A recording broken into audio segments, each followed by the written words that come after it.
Hello, mga kasosyalan! Ako si Provinciated at kami mga TSN girls ay merong public safety announcement. Yes, alam ko na kung ano ibig sabihin nun. Para sa inyo ngayong linggong to. Ano ang mga dapat at hindi dapat gawin in case of emergency? Lalong-lalo na ngayon na nauuso yung lindol. Kailangan handa tayo. Remember 3 words.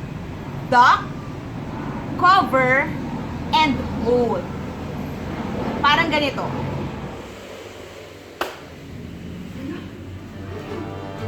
La! Lumilindol! Teka! Ay, Diyos ko!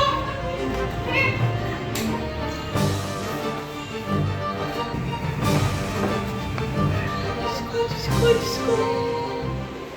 Ito naman, ang huwag niyong gagawin sana, parang awa niyo na. Lumilindol! Kailangan ko tumatwid! Teka lang! OMG! Earthquake! Instagram stories ko. Hi guys!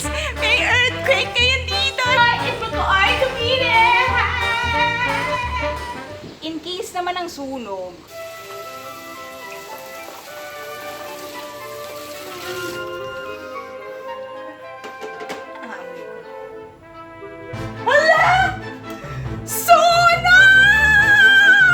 kailangan agad-agad kang makalabas ng bahay.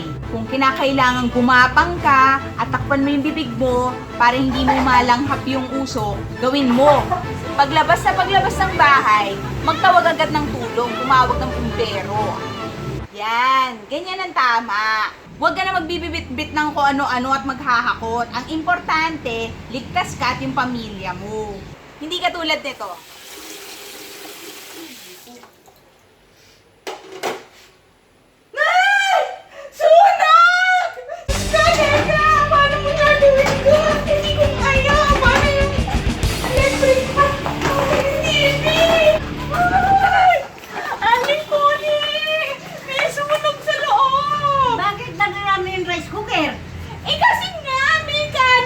Masusunog din, sayang! Aba! Madami kang dala-dala. Paano mo nililigtas yan? Ito na nga, naligtas ko na. Kapag naman meron kang kaanak o isang tao sa bahay nyo na kailangan ng medical attention, aba, agad-agad kang tumawag ng doktor o di kaya ambulansya. Huwag ka na sanang magdadrama, no? Katulad nito. Ikaw lang.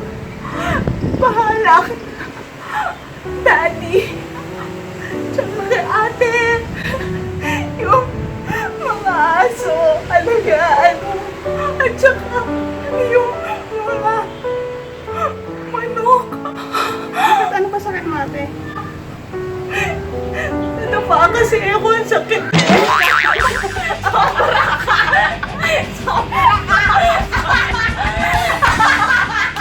Oh, mga kapamilya, kapatid at kapuso, alam niyo na kung ano mga dapat at hindi dapat gawin. Ang kinakailangan lang ay aksyon. 24 oras para matigil patrol.